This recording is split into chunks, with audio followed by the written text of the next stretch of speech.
Donc bonjour à toutes et tous, bienvenue à la Médiathèque protestante du Christ pour l'antépénultième événement de notre programmation culturelle de cette année 2024-2025.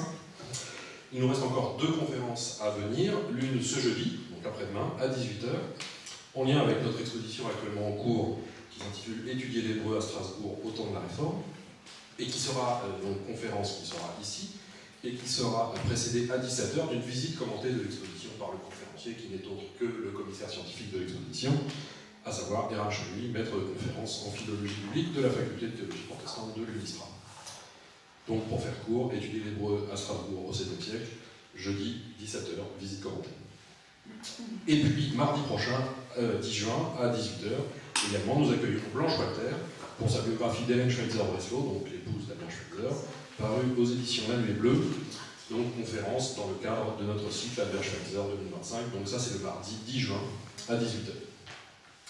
Donc ça c'est pour la fin de l'année, et on peut déjà vous donner rendez-vous le 1er septembre pour notre prochaine exposition, qui sera sur la guerre des paysans, une grande et belle exposition, en tout cas on va tout faire court, donc qui aura lieu, c'est très facile, du 1er septembre au 31 octobre. Pas plus simple pour vous souvenir des dates. Donc voilà pour le calendrier un peu plus à l'horizon d'après les vacances.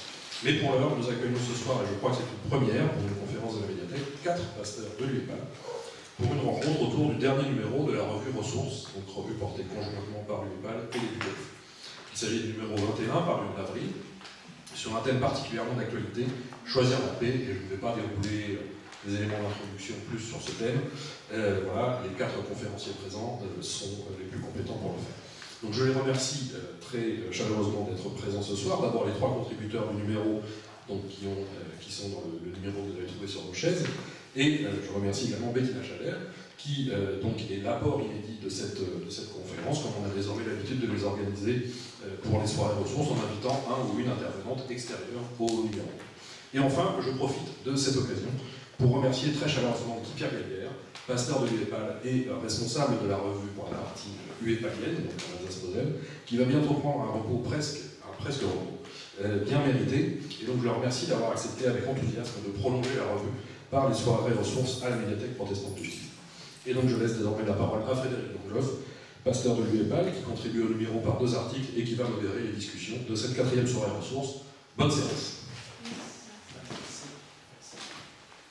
Voilà, bonsoir tout le monde. J'espère que vous allez bien.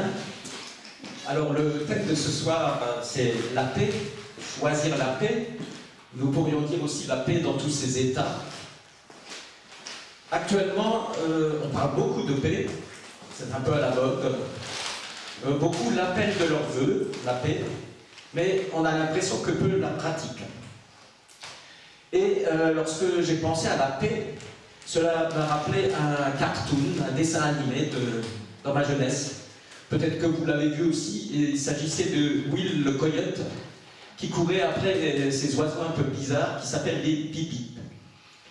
J'ai donc l'impression d'une certaine manière que nous sommes un peu comme Will le coyote, c'est-à-dire que nous courons toujours derrière cette paix, sans jamais réussir à l'attraper. Et lorsque nous croyons l'atteindre, soit nous sommes piégés parce qu'il y a des obstacles sur notre route qui nous empêchent d'avancer, soit la paix s'échappe lorsque nous croyons l'attraper. Il n'aura échappé à personne également que le nouveau pape s'est d'emblée positionné par rapport à la paix et que ses premiers mots en étaient profondément empreints. Maintenant aussi, pour dédramatiser un peu la situation et pour essayer de prendre un peu de recul, je voulais citer en guise d'introduction les mots d'un célèbre théologien, Woody Allen, qui a dit à propos de la paix dans les temps messianiques: je sais bien qu'à la fin des temps, donc ces temps messianiques de paix, le lion et le veau devraient se coucher côte à côte, mais le veau ne dormira pas beaucoup. Alors pour nous éviter justement de dormir, nous avons invité en exclusivité ce soir, et nous avons payé très cher pour les avoir, nos 3 intervenants d'aujourd'hui. À ma droite, Bettina Chaler, donc pasteur de l'UEPAL. À ma gauche, Mathieu Bouche, pasteur, directeur de l'Action chrétienne en Orient, qui est plutôt notre spécialiste de terrain, puisqu'il va souvent faire des voyages dans des pays tels la Syrie ou la Palestine. Et à ma toute gauche, Claude Mourlin, qui est pasteur responsable du service d'animation biblique, le SAB. Je vais donc sans tarder leur laisser la parole. Chacun va faire une courte présentation d'1 quart d'heure, et ensuite, lorsque vous serez remis de vos émotions, je l'espère, vous pourrez à votre tour poser des questions. Alors je pense qu'on n'a pas tiré au sort, donc on a décidé que c'était Claude Mourlin qui commençait. Alors bonsoir, merci pour cette invitation. Je devrais déjà en amont dire merci de m'avoir invité au niveau de ressources pour rédiger un petit article sur l'art. J'ai appelé ça l'art de la paix, en l'occurrence ici. C'est un choix qui m'a été proposé. Hein. On m'a dit ce serait bien de faire un petit article sur un vitrail de Chagall qui est à Sarrebourg. Or, c'est un endroit que j'aime beaucoup visiter depuis fort longtemps déjà. Et du coup, je me suis pris un peu de temps pour choisir quelques images ce soir. Ce sera un peu l'intervention image du jour. Et on va se promener dans ce vitrail, mais pas que. C'est-à-dire que je vais vous proposer des images. Il faut que je le pose là-dessus? Si jamais, c'est mieux pour toi. Ouais, parce que là, ça, tout le temps, on entend du bruit. D'accord. On entend du bruit. Il y a des souffles. Ah oui. Ah. C'est trop. Alors, je vais essayer sans respirer. Non, pas trop proche. Pas trop proche. Vous me dites si vous entendez encore. Ok. Alors voilà, quelques images, ça passera relativement rapidement. Je voulais commencer en amont, avant la réflexion de l'artiste sur le thème qui lui était proposé, de faire un vitrail sur la paix. Dans le cheminement de Chagall, il y a en effet, je dirais, des éléments avant-coureurs. Et j'ai choisi, j'aurais pu en choisir beaucoup d'autres, mais 2 qui sont assez parlants et assez immédiatement recevables dans la réflexion du jour. C'est la crucifixion blanche et l'Apocalypse en lilas. Je pense que ces 2 noms vous disent probablement quelque chose. En tout cas, le premier des 2 est connu depuis fort longtemps. Le deuxième, il a été découvert par le grand public seulement en 2015. C'est-à-dire que ça fait 10 ans seulement qu'on parle, qu'on écrit sur l'Apocalypse en lilas. Alors pourquoi 2 signes avant-coureurs? Parce que, bien, tout simplement, avant et pendant la Deuxième Guerre mondiale, Chagall était confronté à la question de la guerre. Et dans la crucifixion blanche, qu'on peut voir à Chicago, eh bien, vous voyez un Christ assez particulier. Et c'est une période tout à fait particulière. Dans l'histoire de l'art, c'est un peu une révolution que de représenter ce Jésus sur la croix de cette manière-là. Comme vous le voyez, on a ici un Jésus qui a, disons, dans sa présentation, tous les éléments du Christ juif, on va dire. Alors, c'est dans l'air du temps, puisqu'on a un théologien jésuite, Joseph Bon-Sirvin, qui a écrit dans un livre paru en 1937 et qui a pour titre « Les Juifs et Jésus », déjà une présentation du Christ pour rappeler, et c'est écrit en rouge ici, que Jésus était juif. Rappelez ça aux chrétiens d'Occident. Parallèlement, j'ai pensé aussi, dans l'histoire de l'art, à un artiste comme Wilhelm Wartel, qui avait fait un joli dessin où il représente Christ qui est dans une rue qui était victime du pogrom, et Jésus qui visite les gens un peu comme on pourrait l'imaginer aujourd'hui dans un quartier dévasté par la guerre, quelle qu'elle soit, où que ce soit, et j'insiste bien sur le côté universel de la chose. Et donc, tout ça, ça commence à mûrir dans les consciences, et du coup, eh bien, Chagall décide de faire son fameux tableau Crucifixion blanche.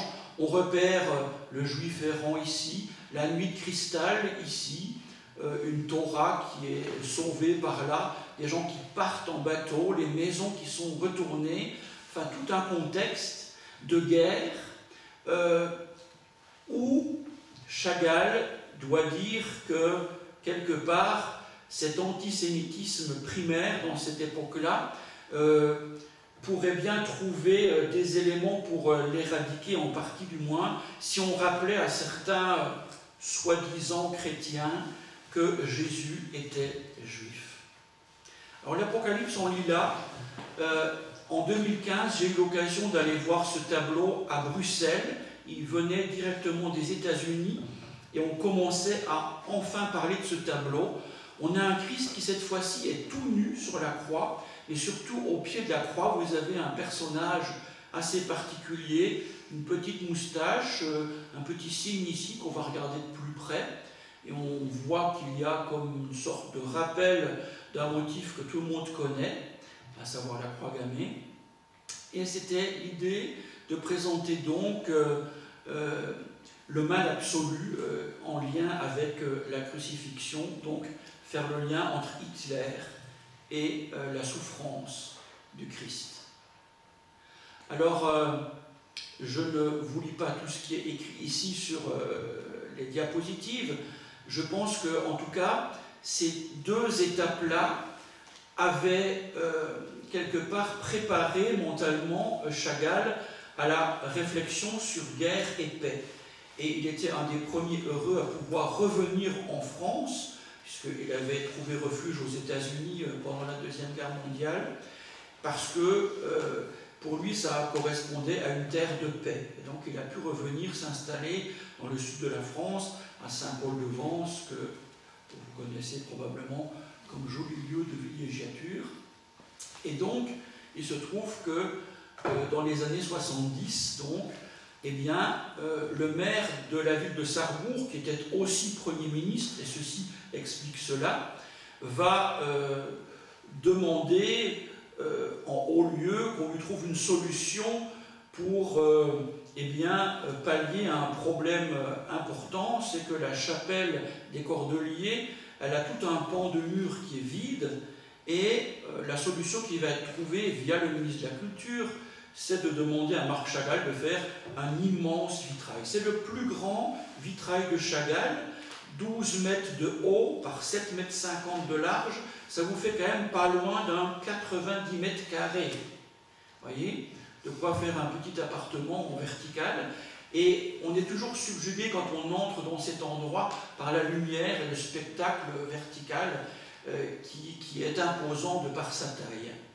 Alors, il y aura des courriers, je vous ai mis ici, c'est un peu une première, je ne les ai pas depuis longtemps, mais ils sont un peu tronqués, parce que je l'ai fait sans la permission de ceux qui m'ont remis les documents. Mais on voit la signature de Mesmer ici, et la signature de Chagall. Il y a eu des échanges épistolaires entre le maire de Sarrebourg et le maître Chagall, et puis après, du côté de Chagall, avec le pasteur Barschmidt de Sarrebourg à l'époque. Ce sont ces courriers que vous avez là sous les yeux, les échanges, et surtout qui ont amené le pasteur Barschmidt à faire une visite en famille avec son épouse et ses deux enfants, leurs deux enfants, les deux fistons qui tous les deux sont médecins, et c'est surtout un des deux avec qui j'ai échangé pour préparer cette présentation, qui m'a remis ces documents, enfin une copie.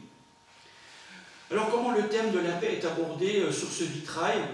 Je dirais que Chagall y a réfléchi longuement, et puis il a commencé à faire des esquisses. Il y a d'ailleurs des esquisses qui étaient présentées à la mairie de Sarrebourg, aux grandes dames de certains conseillers municipaux qui étaient choqués par la nudité des personnages centraux qui étaient Adam et Ève, et qui ont demandé à leur pasteur si on ne pouvait pas intervenir auprès du maire pour quelque part cacher un peu de nudité. Vous voyez, ça faisait quand même réagir dans ce temps-là.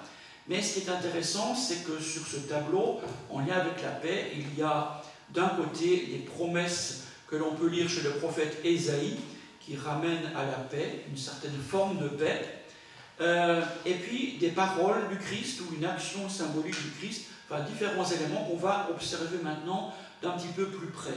En commençant par le côté droit du vitrail, vous avez en haut, sur le côté droit, un joli visage d'une dame qui a la coiffe de la Lorraine, donc un symbole d'une femme de la Lorraine. On est à Sarrebourg, en Moselle, n'est-ce pas? Et en bas, vous avez vraiment, en visant à la verticale, des maisons, certaines seraient, d'après les spécialistes d'histoire de l'art, identifiables avec des maisons de Sarrebourg, et d'autres, plus sur la gauche, à des maisons de Vitebsk, un village cher à Chagall qui lui rappelle son enfance. Alors je ne suis pas spécialiste ni des toits ni des maisons, je peux que vous rapporter cette information comme ça. Et donc ce qui est intéressant, c'est qu'entre le visage de cette Lorraine et en bas peut-être des toits de Sarrebourg, eh bien se déroule, je dis se déroule parce que on peut des fois voir ce phénomène chez Chagall. Par exemple, des tableaux avec des spirales qui sont au musée de Nice sont déroulés dans la verticalité dans certains vitraux comme ceux de Mayence par exemple, seuls vitraux de Chagall qu'on peut trouver en Allemagne d'ailleurs si j'ai bonne mémoire. Donc ici, eh bien, il déroule des illustrations d'une prophétie qui sont donc adressées en quelque sorte au côté lorrain de son vitrail. Et donc, qu'est-ce qu'on voit? Eh bien, on voit tout en bas un prophète en méditation devant un livre ouvert, et puis au-dessus, il y a différentes figures, différents motifs iconographiques. Vous avez donc un veau et un lionceau. Je ne sais pas s'ils peuvent dormir tranquillement tous les deux. Maintenant, avec Woody Allen, j'ai des doutes. Mais en tout cas, il y a aussi un enfant et un cobra, que des binômes improbables. D'accord? Mais ces binômes improbables sont justement utilisés pour inviter à penser à quelque chose d'impensable, qui est la paix qui vient dès lors que Dieu la donne. Et donc, ce sont les paroles d'Ésaïe qu'on trouve dans le chapitre 11 essentiellement et dans le chapitre 65. Je vous lis juste ce qui est écrit en bleu. Le nourrisson s'amusera sur le nid du cobra. On voit le jeune enfant et le cobra ici. Et puis, sur le trou de la vipère, le jeune étendra la main, donc ça peut être ça le jeune. Et puis, d'un autre côté, le loup et l'agneau brouteront ensemble, le lion comme le bœuf mangera du fourrage, etc., etc. Tous ces éléments-là qui sont, disons, décrits ici, illustrés ici, dans ce vitrail. Et puis, de l'autre côté du vitrail, on va aller aussi du côté gauche, il y a en bas des scènes qui nous entraînent vers le Nouveau Testament. Notamment, on reconnaît l'entrée de Jésus à Jérusalem, autrement dit, dans le vocabulaire théologique classique, la venue du prince de la paix dans la ville de la paix. Tout ça des beaux symboles, hein. Qu'est-ce qu'on en fait à réfléchir.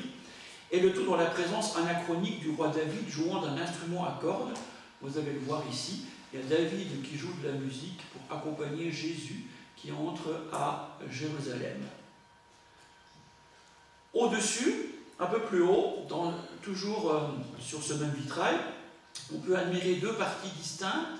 À droite, quelques symboles de paix, et surtout au centre, Jésus, lors de son fameux sermon sur la montagne, et sermon sur la montagne dans lequel il est important de rappeler au moins cette phrase en lien avec notre thématique, le verset 9 de Matthieu 5, « Heureux ceux qui font œuvre de paix, ils seront appelés fils de Dieu ». Et là, on voit Jésus dans le sermon sur la montagne. Et puis, en haut du vitrail, du côté gauche, cette fois-ci, on a l'événement de la crucifixion par lequel je voulais terminer cette présentation. Crucifixion qui atteste la réconciliation, le pardon et la paix. Ce qui est intéressant, c'est que Chagall a repris le motif iconographique, par exemple, de la crucifixion blanche, c'est-à-dire Jésus porte un châle de prière, un talit sur la croix ici. Donc il fait référence, il fait un pont avec la crucifixion blanche dans le vitrail de la paix. Dans la crucifixion blanche, il réagissait en temps de guerre, et ici, pour exprimer quelque chose de la paix, eh bien, il fait le lien. Ce qui veut dire que ce n'est pas juste des pensées très théoriques qui l'auraient amené à accepter de faire cette représentation autour de la paix, mais dans la logique de la lecture de ses œuvres, on voit qu'il y a quand même un lien, une continuité, un fil dans ce qu'il vit, dans ce qu'il a vécu, dans ce qu'il a découvert sur cette thématique. Voilà donc pour terminer cette rapide présentation de quelques éléments du vitrail de la paix. Merci Claude. Donc maintenant c'est au tour de Mathieu.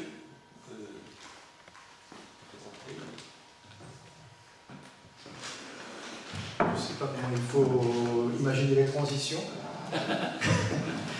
Si ce n'est de dire que ce numéro de la revue Ressources est très éclectique, il aborde vraiment la thématique de la paix sous plein d'angles très différents et c'est vraiment très très riche.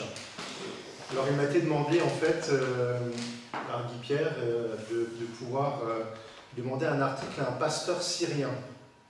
Donc il y a des chrétiens en Syrie, il y a même des protestants, quelques milliers, évidemment c'est la minorité dans la minorité chrétienne.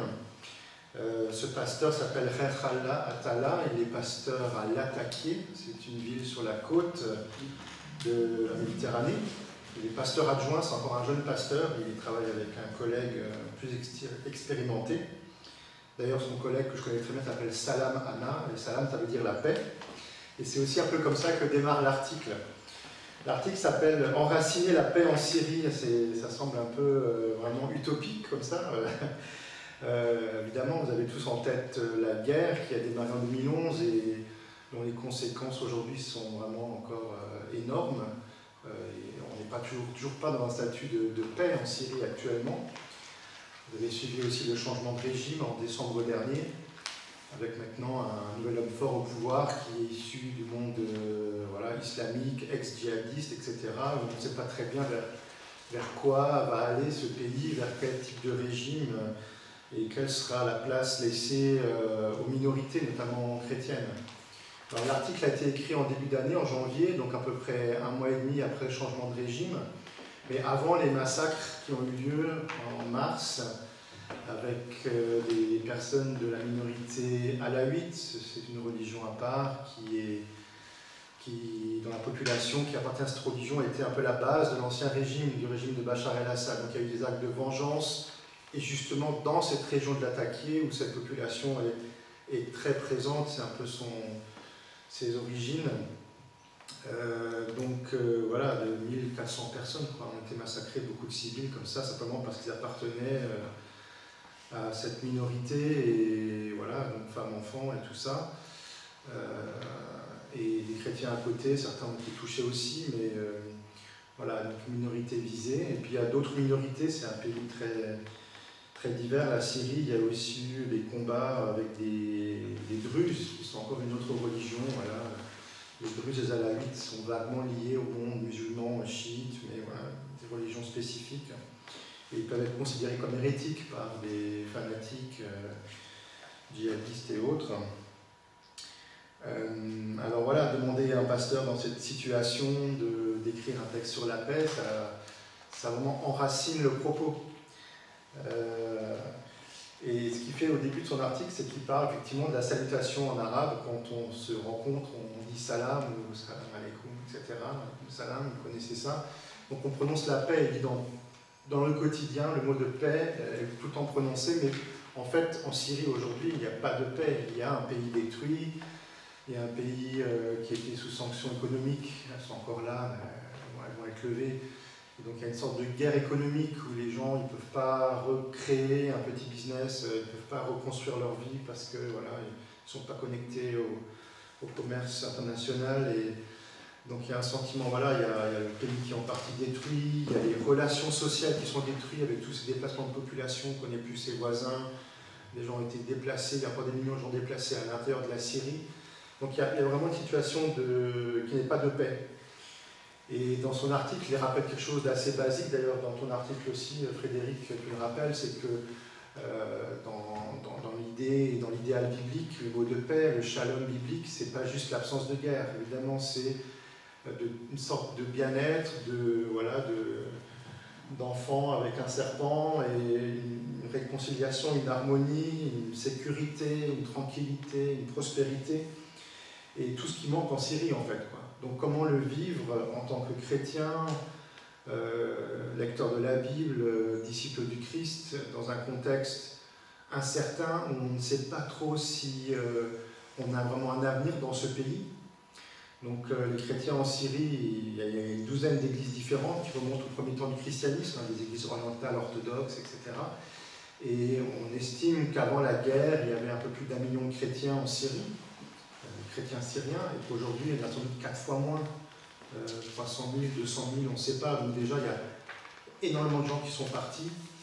Le pasteur Salam m'a une fois montré une photo, me disant voilà, cette photo, c'était la photo des groupes, des jeunes adultes, des jeunes couples, avant la guerre, en 2011. Et aujourd'hui, sur tous les gens qui sont sur ces photos, il n'en reste qu'un couple qui est resté. Tous les autres ont pris le chemin de l'exil. Donc il faut imaginer aussi l'insécurité d'une communauté ou de paroisses qui se réduisent comme peau de chagrin. Pas du tout évident. Et ceux qui restent, voilà, est-ce qu'il faut rester déjà? C'est la question qui se pose. Et si on reste, c'est pourquoi? C'est pourquoi faire? Donc il faut avoir ça à l'esprit. D'ailleurs, il le décrit un petit peu dans son article, pour se dire que voilà, si je suis chrétien syrien et que je suis croyant, je suis disciple de Christ, j'ai une vocation à chercher la paix. Et cette recherche de la paix, du shalom, du salam, elle ne peut pas être limitée à mon seul bien-être. Elle doit considérer aussi le bien-être des autres. Donc vous voyez qu'on a des personnes qui ont toutes les raisons de craindre beaucoup de choses, mais qui par leur foi se disent en plus, on va se préoccuper du voisin, qui n'est pas comme moi, qui est d'autres religions. On va s'en préoccuper dans les relations simplement, voilà, au jour le jour. Et on veut construire une Syrie différente, une Syrie où enfin on serait citoyen à part égale sans qu'on réfléchisse t'es alawite, t'es sunnite, t'es chiite, t'es chrétien, t'es ceci, t'es cela. Parce que ça, c'est vraiment quelque chose qui a été affirmé tout de suite. Dès le changement du régime, dès qu'on a pu parler librement, les élites, notamment les églises protestantes, se sont exprimées en disant on veut construire une société démocratique, inclusive, citoyenne, où chacun a les mêmes droits, etc. Parce que c'était l'occasion de le dire avant que peut-être une chape de nouveau de plomb se remettre un couvercle dans l'incertitude de ce que va devenir le nouveau régime.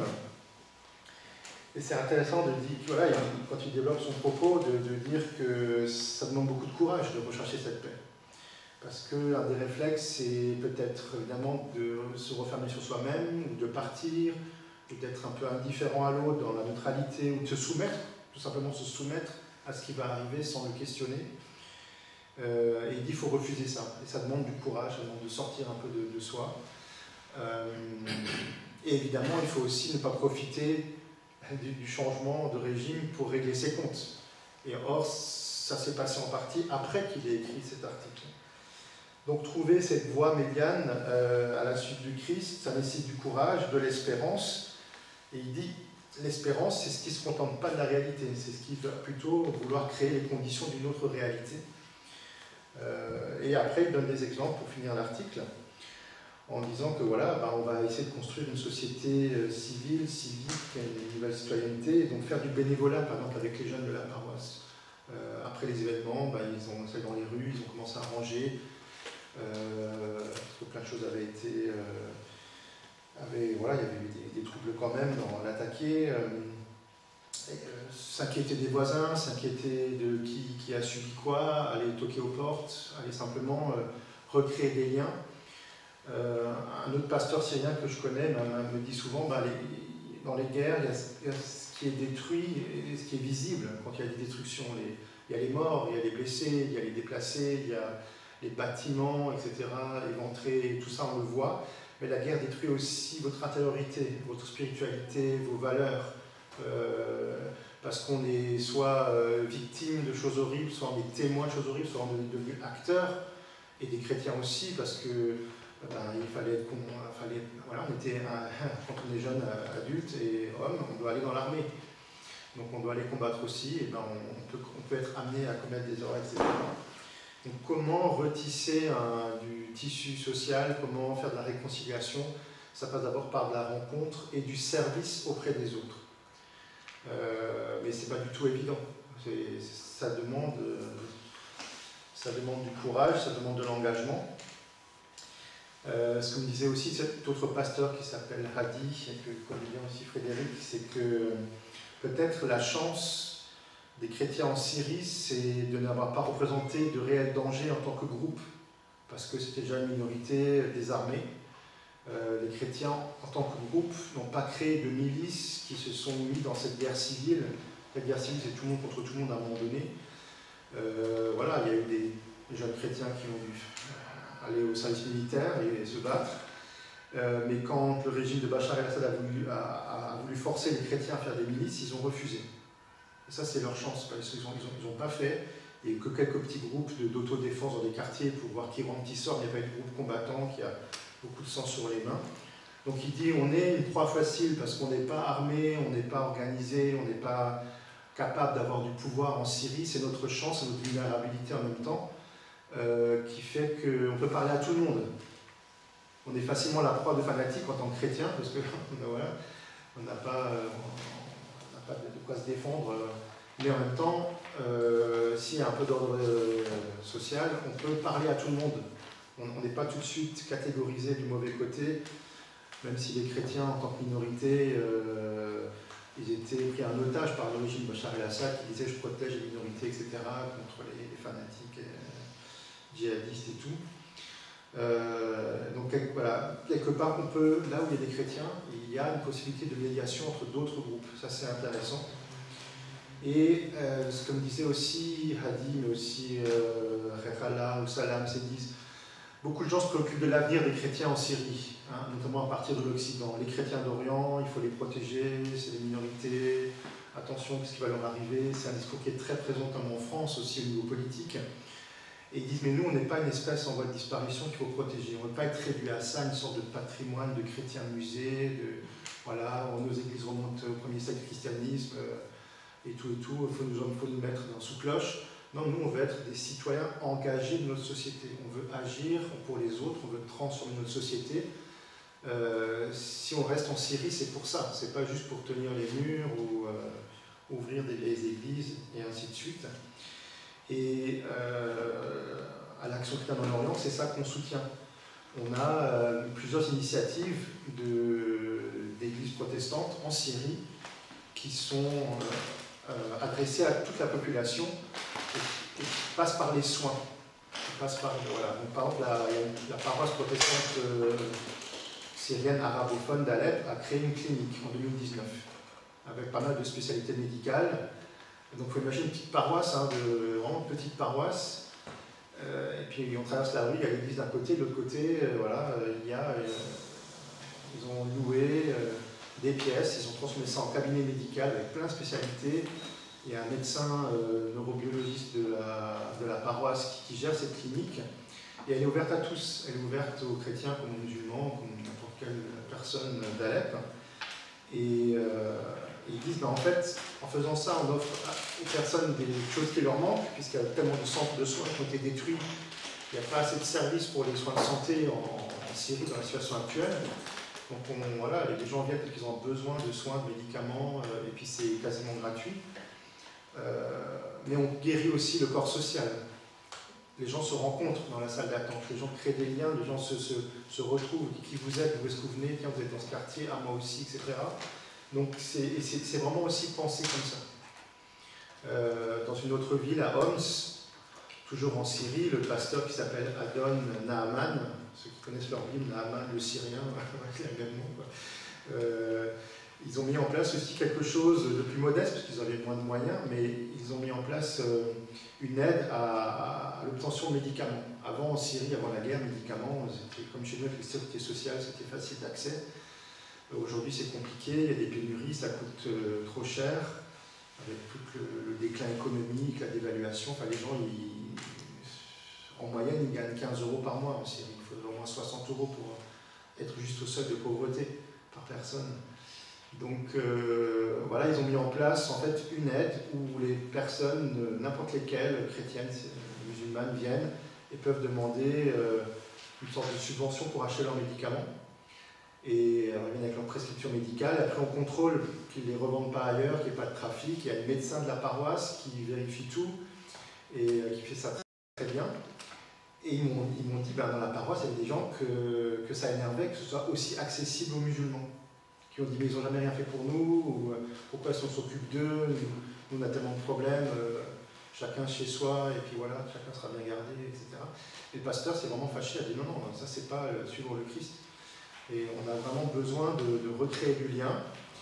Et la dame avait même dit, ouais, moi si c'est comme ça, être protestante, je me débaptise ou je quitte la paroisse, machin. Elle dit, bah tant mieux. Enfin, mais elle l'a pas fait. Mais c'était juste pour vous dire qu'il en faut du courage en interne et en externe pour recréer ce tissu social, ces liens, dans une société tellement abîmée, quoi. Et donc, être pour la paix, c'est pas être dans la naïveté ou être dans l'irénisme, je sais pas quoi, c'est agir au service des autres aussi, c'est être engagé. Et comme ça, on aurait pas mal d'exemples, en tout cas, voilà, dans nos amis, dans nos frères et sœurs qu'on soutient à l'action chrétienne en Orient. Merci Mathieu. Donc nous avons débuté par l'art de la paix, nous avons été sur les champs de bataille de Syrie, parler de paix, et maintenant nous allons entendre Bettina.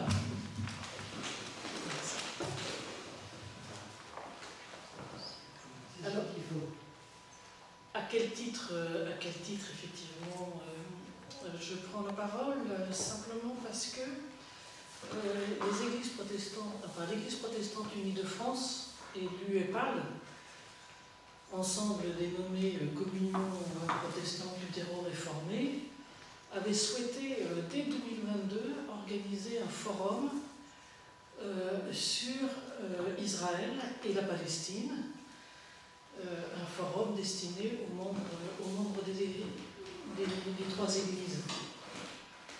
Puis le 7 octobre est arrivé, 2023, et les églises ont dit on n'annule pas pour autant, et on continue de prendre ce sujet, bien qu'il soit évidemment devenu beaucoup plus sensible. Et donc ce forum a été maintenu et il a eu lieu le 5-6 avril 2025. Donc 2 ans et demi de préparation, parce que vous imaginez bien que pour avoir des intervenants d'ici et d'ailleurs, c'était pas tout à fait simple. Mais enfin, les choses se sont organisées. Et elles se sont organisées avec Mathieu Buch de la CO, Serge Wüttrich, qui est président de la commission des relations avec le judaïsme de la Fédération protestante de France, et moi-même. Voilà, on était un peu le comité de pilotage de ce forum, donc pour répondre à la demande des églises de l'organiser. Au cours de ce forum,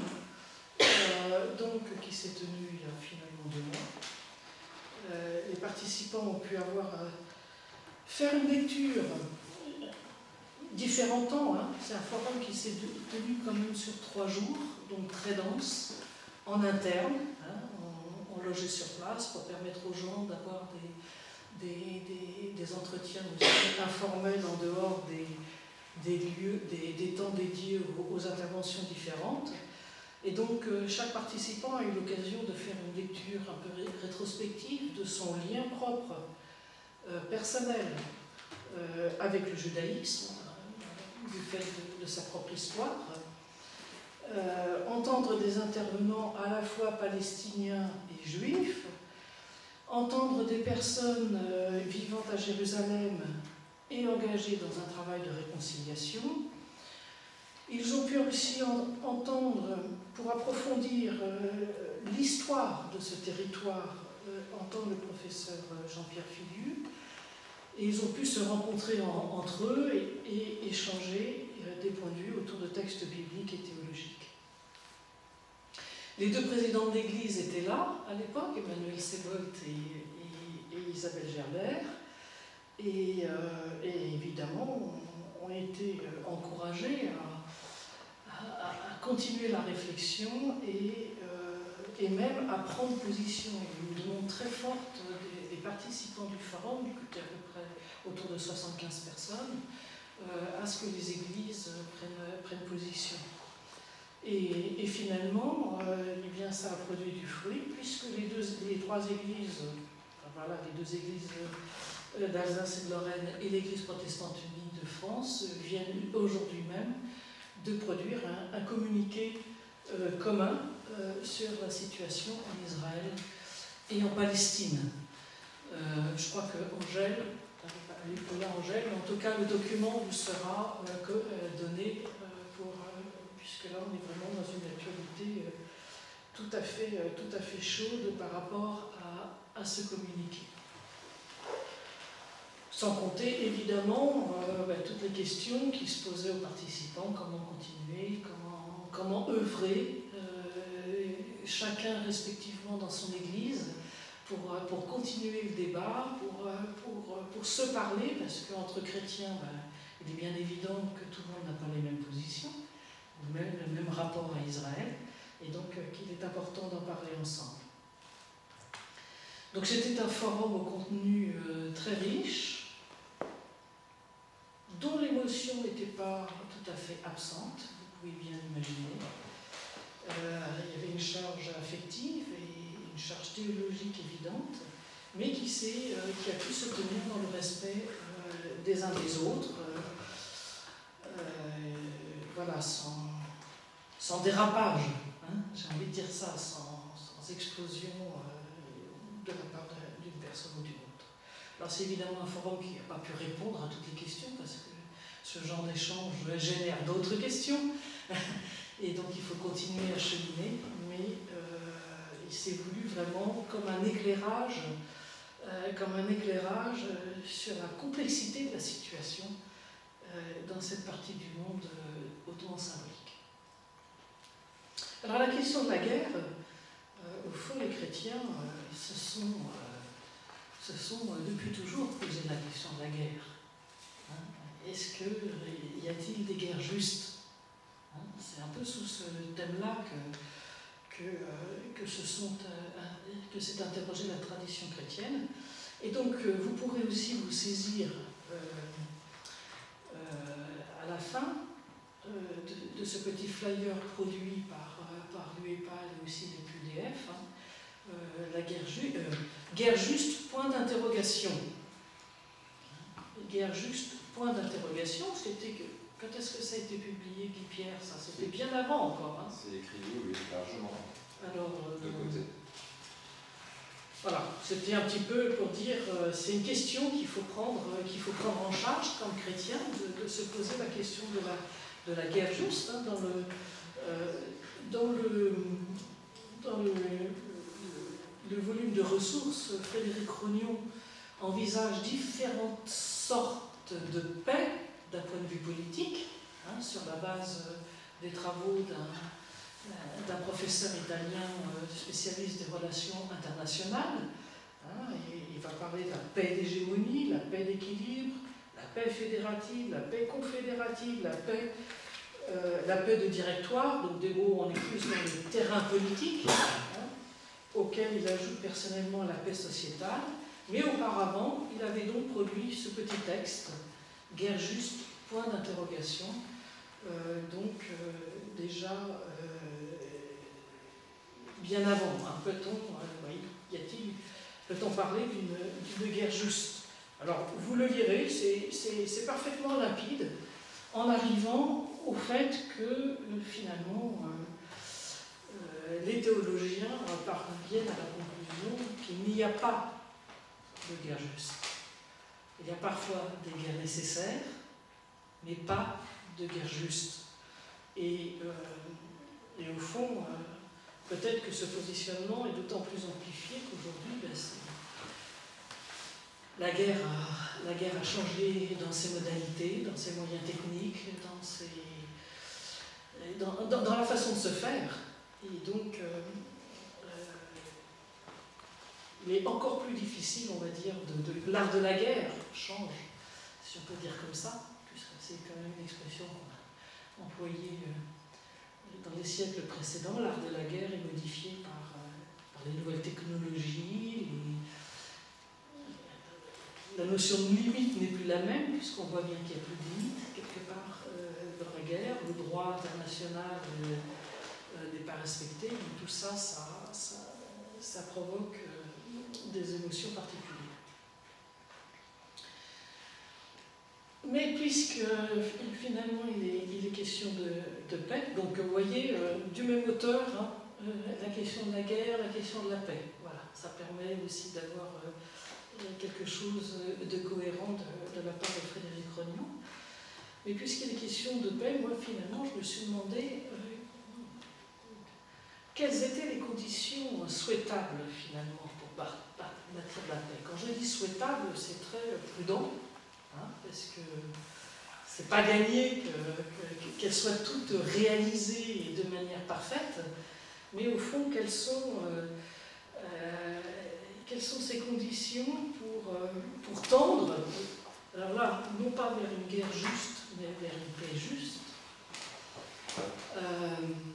Et au fond, c'est plutôt de l'ordre de la spiritualité, c'est-à-dire quelles sont les conditions spirituelles d'une paix possible. Alors, je vous livre ces éléments hein, qui me sont venus de manière aussi un petit peu transversale à l'issue de la tenue de ce forum, en lisant ce numéro de ressources. Et voilà, moi, personnellement, je me suis dit, mais au fond, quelles sont les conditions de la paix. Alors, j'en vois une première, c'est parvenir à faire de son ennemi un adversaire avec lequel parler. Faire de son ennemi un adversaire avec lequel parler, c'est-à-dire pas de paix sans vis-à-vis. Dans le numéro de ressources, il y a un aumônier militaire qui parle de la paix des cimetières. Quand on n'a plus d'interlocuteurs, évidemment on peut parler de paix. Mais on sent bien que c'est une paix un peu douteuse, quand même. Hein, et une paix qui se bâtit sur les décombres. Donc, c'est peut-être cela, je me suis dit, aimer ses ennemis, hein, ce verset qu'on peut lire dans l'évangile de Luc, hein, aimer ses ennemis, peut-être vouloir en faire un adversaire avec lequel on décide de parler.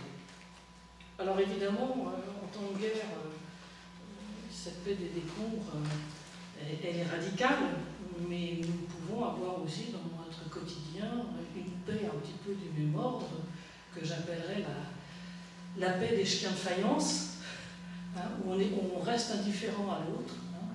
Je m'entends très bien avec mon voisin, mais je ne lui parle pas, donc tout va très bien, je suis en paix, hein, mais en fait je n'ai pas de relation.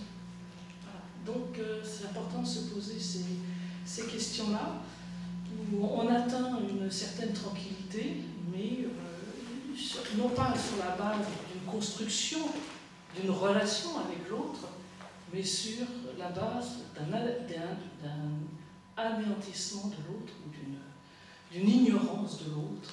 L'autre n'existe plus pour moi. Donc si je me dis, si la paix se bâtit, elle se bâtit à 2, à 3, à 4, mais en tout cas, et de manière, en faisant face à ce paradoxe sans doute très fort, mais aussi effectivement très courageux, c'est de relever le défi de parler avec celui avec lequel on n'a absolument pas envie de parler, puisqu'il est mon ennemi. Mais en faire un adversaire avec qui parler. Un deuxième élément que je relève aussi de manière un petit peu transversale, percevoir l'autre dans toute sa dignité et dans son égale dignité. J'ai vraiment entendu ça aussi au cours du forum, mais ça traverse beaucoup de textes. Partir avec ce postulat de base que tout un chacun a un droit équivalent à vivre. Ça paraît évident, mais vous voyez bien que ça ne l'est pas, concrètement. Dans une égale dignité. Alors, les déclarations d'Église font état de cette dignité de chaque être humain. J'ai envie juste là de prendre comme exemple, hein, parce que maintenant j'ai envie de dire que les déclarations d'Église se rejoignent. Et par exemple, cette déclaration d'Église de Norvège que Mathieu a traduit pour l'Action chrétienne en Orient, juste un extrait. Toutes les personnes sont créées à l'image de Dieu et possèdent la même valeur inviolable. Par conséquent, nous ne pouvons rester silencieux lorsque des individus sont dépouillés de leur humanité. Un peu plus loin, chaque vie, perdue ou affectée à Gaza, en Cisjordanie et en Israël, est créée avec la même dignité humaine et est aimée de la même manière par Dieu. Sur le site de l'Église protestante unie de France, vous avez aussi la déclaration des responsables des églises de Jérusalem, un appel à la justice qui se fonde sur la parabole du bon samaritain et qui évoque au fond, vous connaissez tous, hein, le prêtre lévite et puis c'est le samaritain qui s'arrête auprès de l'homme blessé. Et il y a une vision intéressante, c'est-à-dire qu'au fond, le prêtre et le lévite ne s'arrêtent pas parce qu'ils ont peur pour eux-mêmes. Ils ont peur pour eux-mêmes. Mais finalement, le samaritain, il s'arrête parce qu'il a peur de ce que l'autre peut devenir s'il ne s'arrête pas. C'est une lecture intéressante. Et après, la déclaration s'adresse à ceux qui ont peur, aux victimes, à ceux qui ont peur. Et puis, voilà. Et la question de la terre. Voilà. Donc, deuxième élément, percevoir l'autre dans toute sa dignité et son égale dignité. Je vois un troisième élément, entrer dans une relation de confiance réciproque. Pouvoir compter sur un authentique désir de paix, chez soi comme chez l'autre. Je vous laisse la paix, je vous donne ma paix. Je ne vous donne pas comme le monde vous la donne. C'est l'évangile de Jean. Et donc la paix est peut-être aussi d'abord quelque chose que l'on reçoit, d'abord quelque chose que l'on reçoit intérieurement, et qui fonde ensuite le désir de paix à l'extérieur de soi. Et mesure-t-on suffisamment le poids, effectivement, Mathieu en a parlé, le poids que revêt la salutation biblique, la paix soit avec toi. Est-ce qu'on mesure le poids de cette salutation avec son équivalent arabe, comme Mathieu l'a dit, salam alaykoum, et sa réponse alaykoum salam, en plus. Hein, c'est-à-dire que c'est un désir réciproque.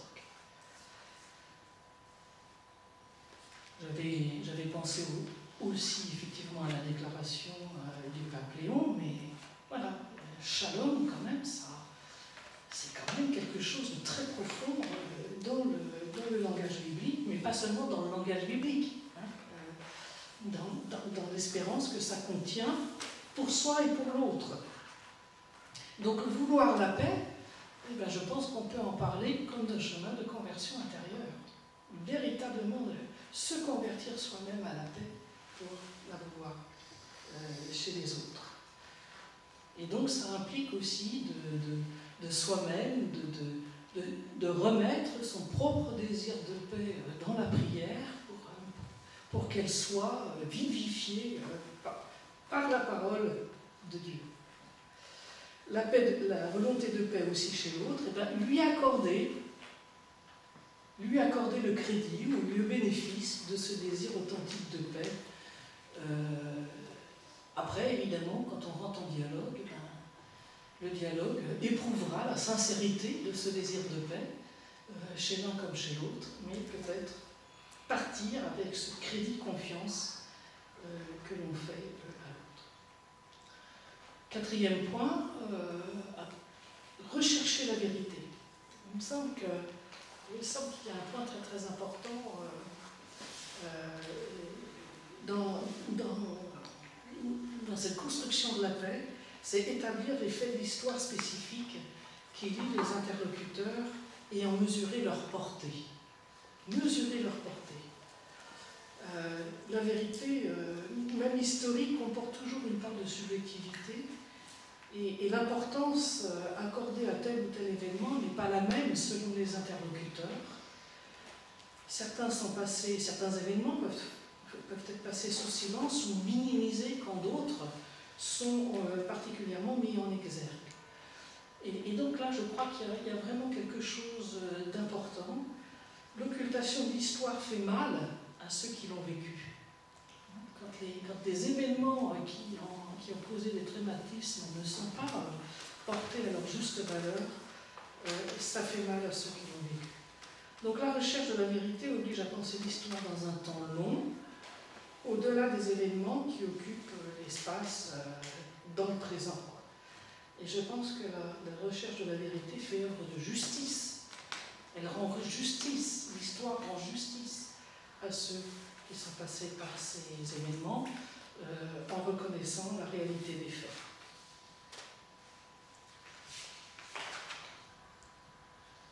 Quatrième, j'y arrive. Quatrième, je ne sais pas si c'est juste, mais j'ai mis concédé. Cinquième même. Alors cinquième. Bon, les choses se tiennent, hein. Vous voyez, il y a une porosité entre les éléments. Et j'ai mis concédé. C'est-à-dire que peut-il y avoir de paix sans concession réciproque, hein? Il faut s'entendre en faisant un pas vers l'autre et en renonçant peut-être réciproquement évidemment, à certaines exigences. Entrer peut-être dans l'art du compromis à distance d'un tout ou rien. C'est tout ou c'est rien. Ah oui, mais bon, est-ce qu'on arrive à la paix dans le tout ou rien? Et cela pour construire un avenir commun, parce que c'est ça aussi, pouvoir bâtir la paix. C'est-à-dire que là, c'est la concession en creux dénote une volonté de vouloir un avenir commun avec l'autre. Hein. Voilà. Au fond, une paix, là encore, pour l'un, mais pas sans l'autre. Et à partir de là, faut-il pas faire de temps en temps, enfin pas de temps en temps, sur un point ou sur un autre, une concession. Et puis sixième point, qui est un peu quand même le point d'orgue, j'ai envie de dire, de tous ces éléments-là, pardonner. Alors il est acquis que le pardon n'est pas l'oubli, on ne peut pas refaire l'histoire avec ses blessures et ses traumatismes, mais le pardon est plutôt de l'ordre du dépassement pour s'ouvrir sur une nouveauté. C'est la possibilité d'un recommencement pour une histoire commune. C'est un pas de côté. Puisqu'on ne peut pas rétablir une situation, on ne peut pas faire comme si l'histoire n'avait pas été vécue. Et au-delà des événements, l'histoire, elle est incorporée par les gens. Enfin, les gens, on garde la mémoire, même charnelle, de l'histoire vécue. Donc un pas de côté, en essayant à sa manière, ce pas de côté, c'est quand même une manière d'essayer de combattre le mal et de rompre avec une dynamique d'engrenage de violence et de souffrance réciproque. Le pardon prend du temps, c'est une longue traversée, mais c'est une ouverture. Il n'est même pas raisonnable, le pardon. Et à ce propos-là, je voudrais terminer en citant Vladimir Jankélévitch, qui a écrit sur le pardon, et qui écrit que, évidemment, il peut paraître scandaleux, le pardon, c'est un gros sujet, c'est un gros mot, hein, un gros mot théologique, le pardon. Mais il écrit, le pardon, en un premier sens, va à l'infini. Le pardon ne demande pas si le crime est digne d'être pardonné, si l'expiation a été suffisante, si la rancune a assez duré. Ce qui revient à dire, il y a un inexcusable, mais il n'y a pas d'impardonnable. Le pardon est là précisément pour pardonner ce que nulle excuse ne saurait excuser. Vous voyez la différence de registre, hein? Car il n'y a pas de faute si grave qu'on ne puisse sans dernier recours la pardonner. Rien n'est impossible à la toute puissante rémission. Le pardon, en ce sens, peut tout. Et vous voyez là que c'est un véritable défi, hein, que de pardonner. Hein, dans ce pas de côté, ne peut pas revenir à une situation antérieure, et donc on se déplace juste un peu à côté et on continue le chemin. Voilà, faire de son ennemi un adversaire, percevoir l'autre dans toute sa dignité, entrer dans une relation de confiance réciproque, concéder, pardonner, quelques éléments, voilà, que je vous livre pour le partage à partir de ces différentes situations qui nous amènent à nous interroger sur la paix.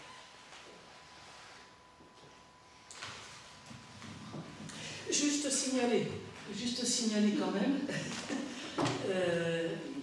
que le prochain numéro de Foi et Vie, reprendra ce thème-là, tu ne tueras pas une guerre juste, point d'interrogation, qui sont les actes des rendez-vous et la pensée protestante en 2022. Voilà, donc ça tombe aussi pas mal. Je ne sais pas quand est-ce qu'il paraîtra ce numéro de Foi et Vie, mais en tout cas, vous voyez que le sujet occupe les consciences. Voilà, merci beaucoup Bettina. Alors vous avez vu, nous avions commencé fort, nous avons fait de plus en plus fort, et bien nous avons terminé très fort. Alors j'espère que vous avez encore un peu de force en vous pour les questions, puisque maintenant c'est à votre tour de poser les questions. Alors si jamais vous avez une question spécifique à l'un des intervenants, ben, vous pouvez peut-être nommer l'intervenant à qui vous voulez poser la question. Sinon, si c'est une question générale, on tirera au sort qui va répondre. Non, je plaisante. On trouvera bien quelqu'un qui répondra à la question. Voilà. On peut se répondre aussi mutuellement. Voilà, c'est ça. Voilà, question. Mesdames, je n'ai pas eu le temps de noter ce que vous disiez par rapport à pardonner un pas de côté. Oui. Et j'ai pas cette chose qui m'intéressait plus au point que vous avez dit m'échappe.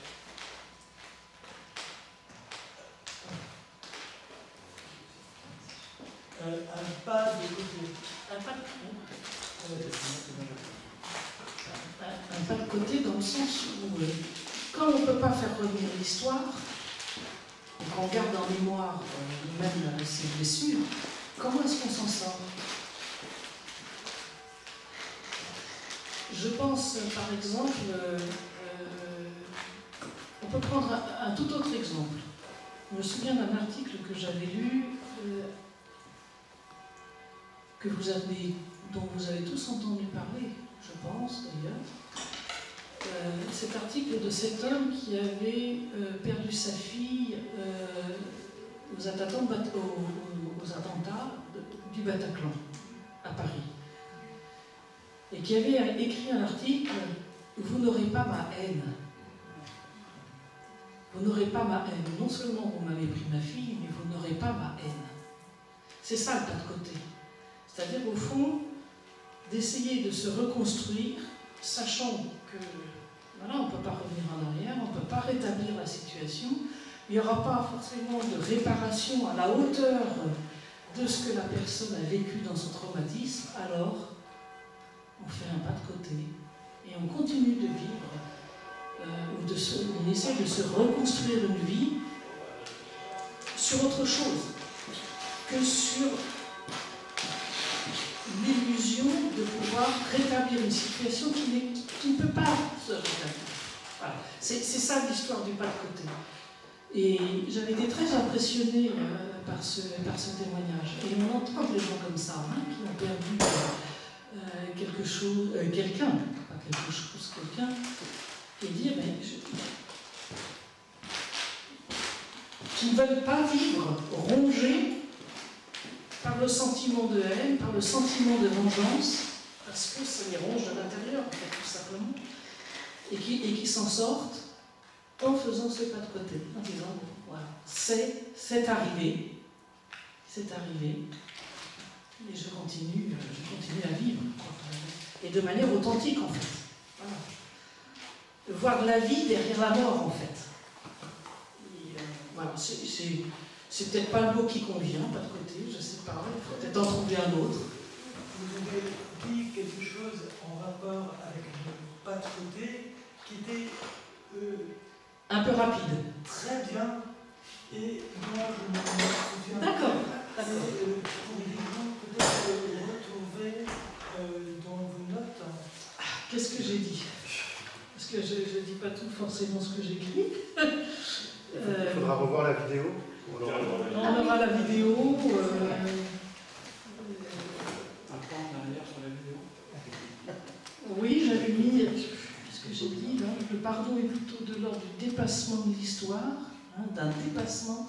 Hop, on monte une marche ou un pas de côté. Alors c'est comme vous voulez. Peut-être est-ce que c'est monter une marche ou plutôt le pas de côté. Qu'est-ce qui vous...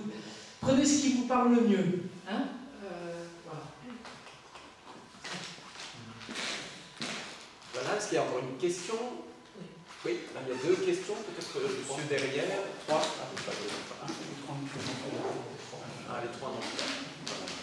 Alors, je vais poser une question assez brutale. Le gaz de combat, c'est du chlore avec un agent non toxique. Et qu'il est vrai qu'ils ont été utilisés en Syrie. Les agents neurotoxiques, ça doit être utilisé en Syrie. Tu réponds à la question, Mathieu. Oui, donc votre question, c'est savoir s'il y a des armes chimiques qui ont été utilisées en Syrie pendant la guerre civile. Oui. Enfin, la guerre civile, c'est un des aspects de la guerre civile, mais sans doute, oui. Oui, sans doute.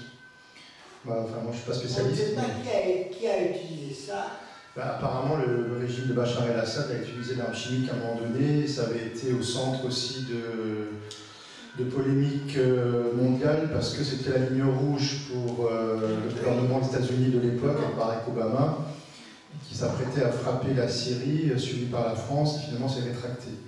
Et ensuite, c'est la Russie qui est entrée en jeu sur ce prétexte-là, en disant voilà, je vais rapprocher du régime et négocier la destruction des armes chimiques, etc. Il y a eu un tournant à ce moment-là, du recul de l'Occident et de la montée en puissance de la Russie, qui en fait, c'est la Russie qui a gagné la guerre, hein, dans l'histoire de la guerre en Syrie. Voilà, même s'il y a eu ce retournement, mais voilà, le fait que le régime de Bachar el-Assad soit maintenu, c'était notamment dû au soutien russe. Ouais. Il avait des laboratoires à Alep, apparemment. Ça, je ne sais pas, je ne peux pas vous dire. Il y avait des armes chimiques, soit achetées, soit produites. L'intervention de Bali contre les laboratoires qui ont été à Alep.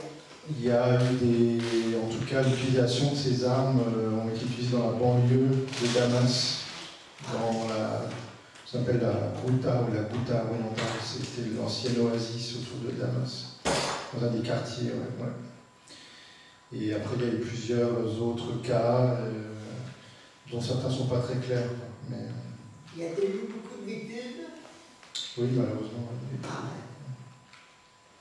Ça date déjà presque d'il y a 10 ans, il me semble. Ouais.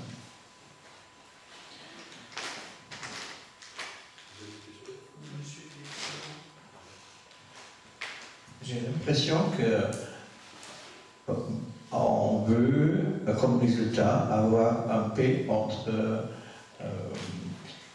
forces en jeu de manière équilibrée.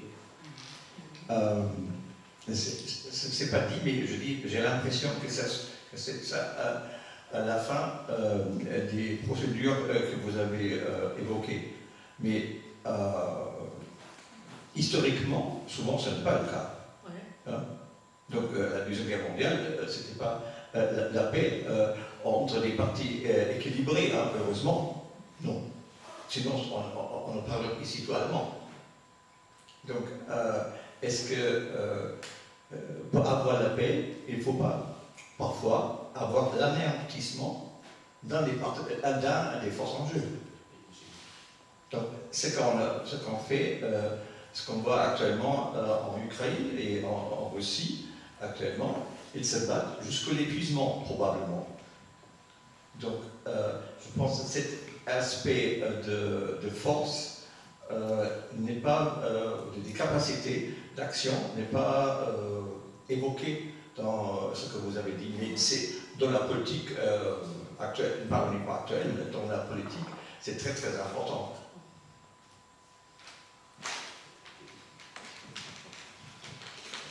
Je pense que la paix ne se construit pas par les armes, c'est-à-dire que la paix c'est une construction politique qui arrête les armes, le conflit, mais c'est au final pas la...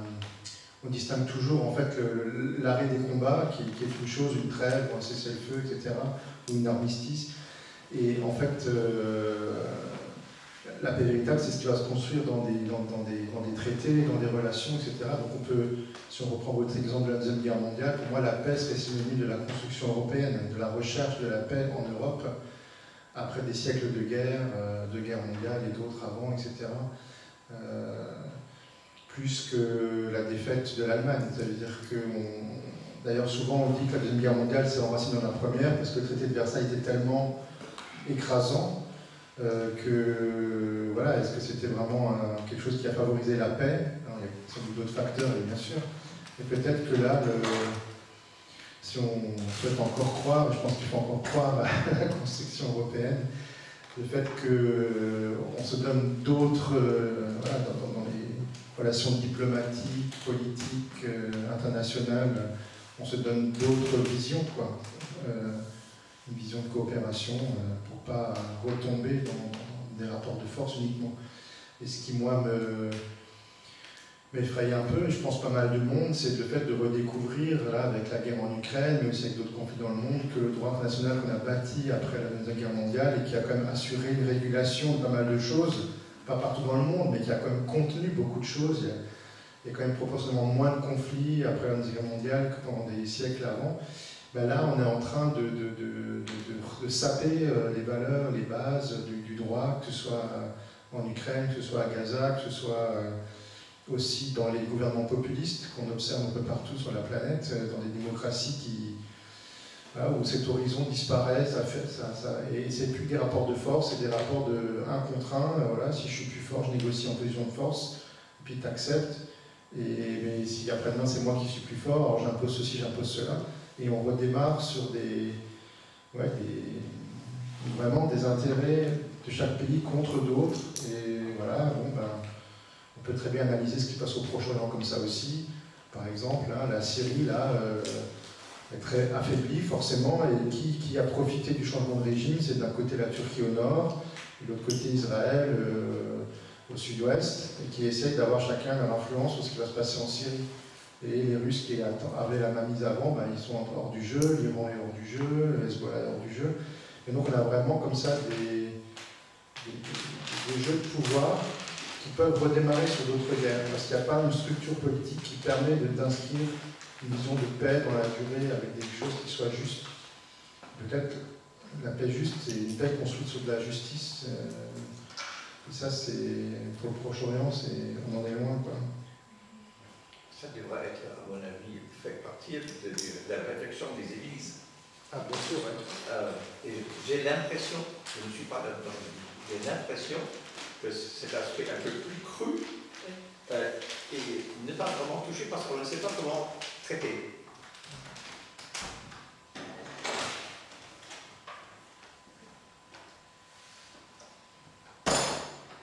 C'est vrai que c'est pas facile à traiter, j'imagine. Mais je me dis aussi qu'effectivement, la paix du plus fort, la paix des vainqueurs, vous avez évoqué la Deuxième Guerre mondiale, la paix des vainqueurs,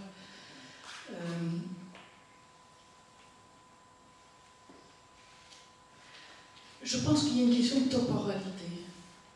Je ne sais pas comment trop le développer, mais je me dis que la question, c'est aussi, est-ce que on vise une paix durable ou une paix à court terme? Je pense qu'il y a aussi une question, c'est-à-dire qu'il y a des... on peut être en paix pendant quelque temps, mais les choses couvent. Ça n'empêche pas les choses de couver. Voilà. Et donc, je ne sais pas si la paix... Frédéric Regnault évoque ce genre de paix, hein, quand il parle de la paix d'hégémonie. Hein, la paix du plus fort. Voilà. Eh bien, qu'est-ce que ça nourrit de manière souterraine et qui peut ressurgir plus tard? Voilà. Alors quand je dis, oui, on dit sans doute plus de choses dans le non-dit que dans ce qu'on dit vraiment, et peut-être que c'est tout à fait juste ce que vous imaginez, c'est-à-dire que je pense effectivement qu'une paix juste, c'est une paix équilibrée, mais parce que je pense qu'il faut la penser dans le temps long, en fait, parce qu'il y a des choses qui se cultivent aussi de génération en génération, et on le voit dans certaines parties du monde, hein, voilà, les générations gardent la mémoire des choses. Donc, de quelle manière, au fond, la peine doit-elle attendre à l'équilibre pour éviter ces ressurgissements d'une mémoire blessée? Voilà. Je ne pourrais pas forcément aller plus loin. Mais merci de votre question.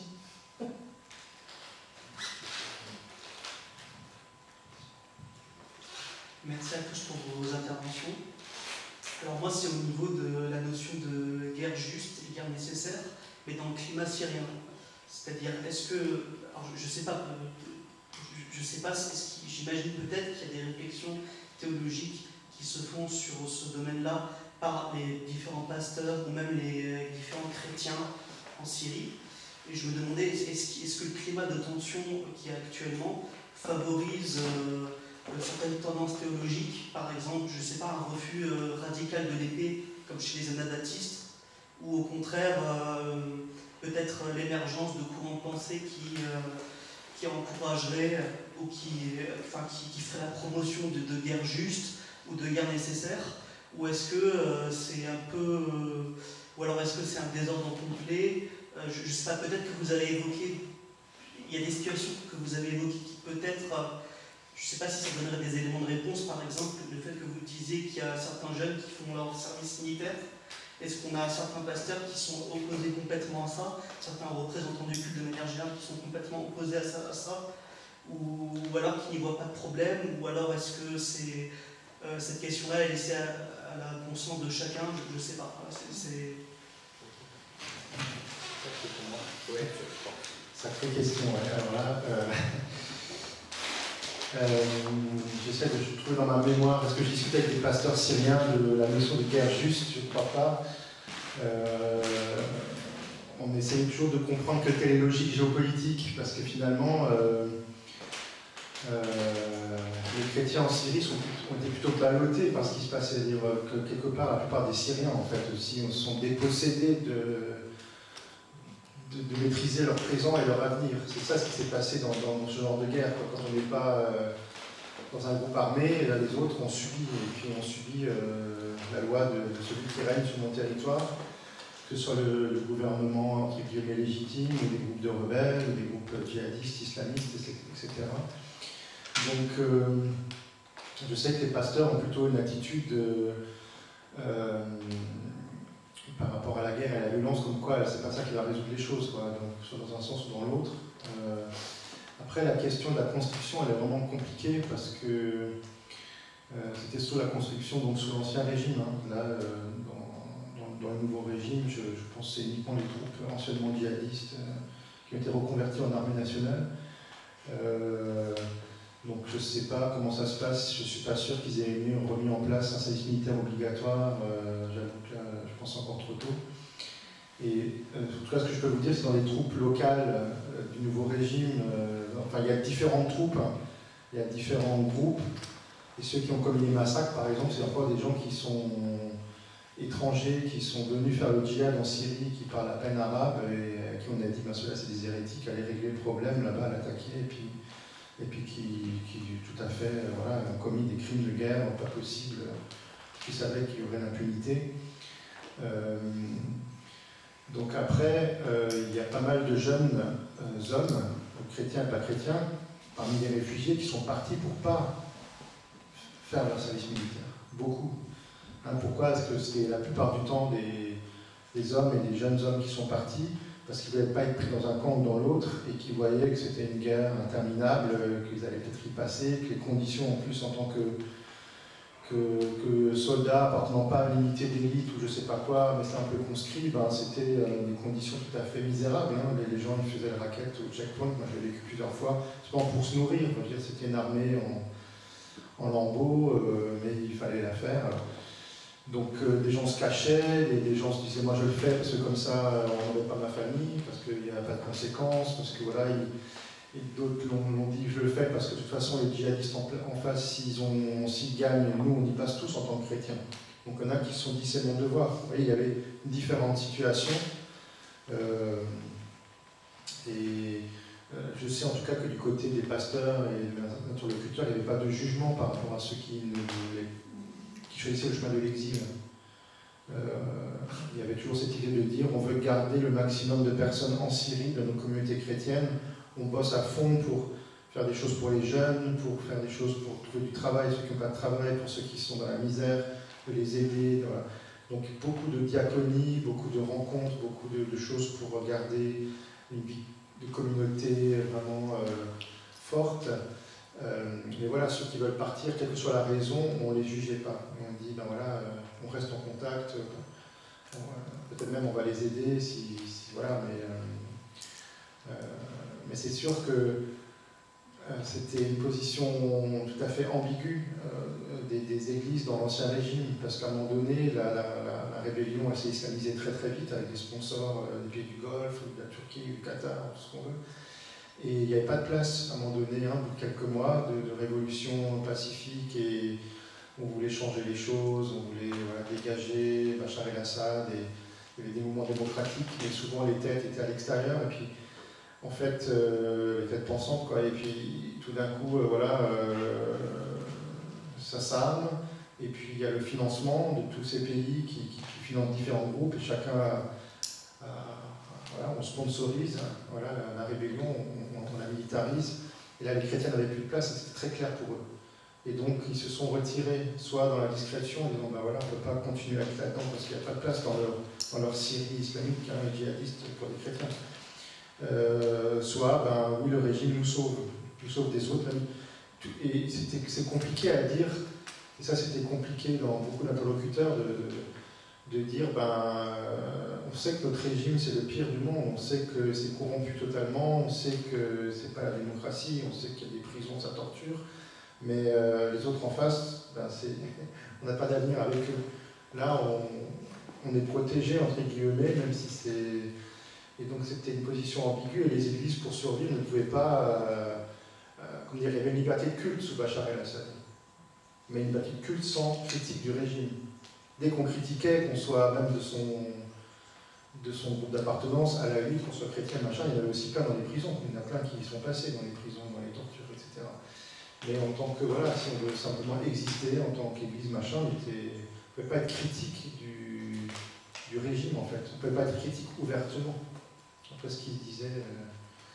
Moi, je me souviens toujours, de plein d'expériences, mais il faut imaginer un système totalitaire, hein, le système de Bachar el-Assad. Vous deviez avoir son portrait partout. Donc vous allez en Syrie, quand on va à l'église, après il y a toujours une salle avec plein de canapés, de divans, de chaises, tout ça. Enfin, en grand carré, et puis il y a toujours un moment où tout le monde se salue, on se la main du pasteur, et puis on a la petite collation, les baklava, tout ça, le café, le thé. Et puis au mur, il y a toujours Bachar, quoi. Ou dans le bureau du pasteur, il y a Bachar, ou dans l'hôpital où on entre, il y avait Bachar, machin, etc. Donc, comme dans les régimes totalitaires, cette image, puis à côté, il pouvait y avoir un verset biblique sur le pouvoir, ou un truc, etc. Et puis, je me souviens de photos où finalement, tu prenais seulement une photo de la sortie du culte dans cette pièce, où tout le monde se salue à Damas. Et puis, évidemment, sur les photos, il y a Bachar aussi qui apparaît, qu'est-ce que ça veut dire, etc. Et je me souviens d'une jeune qui était complètement dans l'illusion en disant, voilà, c'est notre sauveur. C'était une jeune qui se disait journaliste, une jeune chrétienne qui disait, voilà, on survit grâce à ça, etc. Et alors, on ne sait jamais qui écoute, alors il faut être discret. Hein. Et puis après, il y a une petite dame qui est venue me voir, beaucoup plus âgée, qui était un peu la seule francophone, et dans un coin, elle m'a dit, vous savez, il y a beaucoup de gens qui disparaissent, on le sait, de la part du régime. Donc, voilà, c'est cette position très compliquée. On serait bien en peine de pouvoir juger quelle était la bonne chose à faire. C'est vraiment pas simple, quoi. Ouais. Je suis un peu long, mais je sais pas trop. Il nous reste encore, puisque je suis chargé de faire respecter le temps, pour que vous puissiez rentrer en paix aussi. Voilà. Et donc il reste à peu près 3-4 minutes, donc il y a encore le temps d'une question. Alors si vraiment quelqu'un a une question absolument qu'il a envie de poser, avec une réponse peut-être un peu plus rapide, si c'est possible. Moi, je suis en train de faire une expérience assez particulière, parce qu'on a défilé pendant 2 ans maintenant par rapport à Gaza, par rapport à l'Ukraine. Et il m'est arrivé de penser qu'il y avait un mouvement de paix, de la paix sur Strasbourg et qu'on pourrait le recréer. Donc j'ai remis tout en route, j'ai essayé de contacter différentes personnes, mais vous ne pouvez pas vous imaginer tout ce qui ressort comme objection pour ne pas participer. Pour ne pas participer à ce mouvement. Oui, au mouvement. Quelques-unes?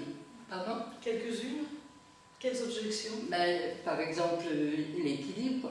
Il n'y a pas d'équilibre. Avec la Russie, on ne peut pas laisser faire. C'est un dictateur. Ou alors, c'est loin. C'est pas nous, quoi.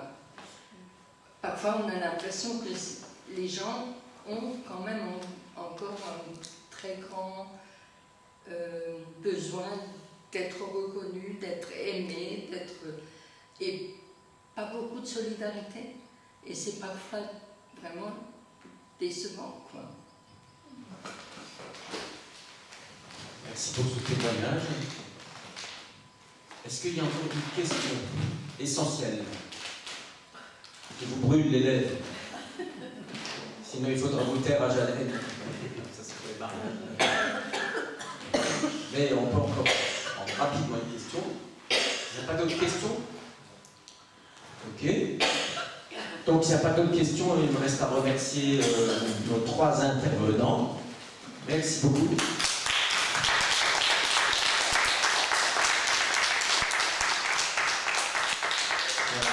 Merci à vous d'être venus pour ce sujet épineux et je voulais juste vous donner un mot de fin. Alors vous avez des dépliants que vous pouvez prendre. Peut-être le mot de fin, Bettina avait déjà cité le début. Mais ce qui est intéressant dans ce verset, c'est qu'il y a une fin. Et c'est cette fin que j'aimerais vous donner. Pour vous, là maintenant. Je vous laisse la paix, je vous donne ma paix. Je ne vous la donne pas comme le monde la donne. Ça, on l'a entendu. Mais il a aussi ajouté, ne soyez pas inquiets et n'ayez pas peur.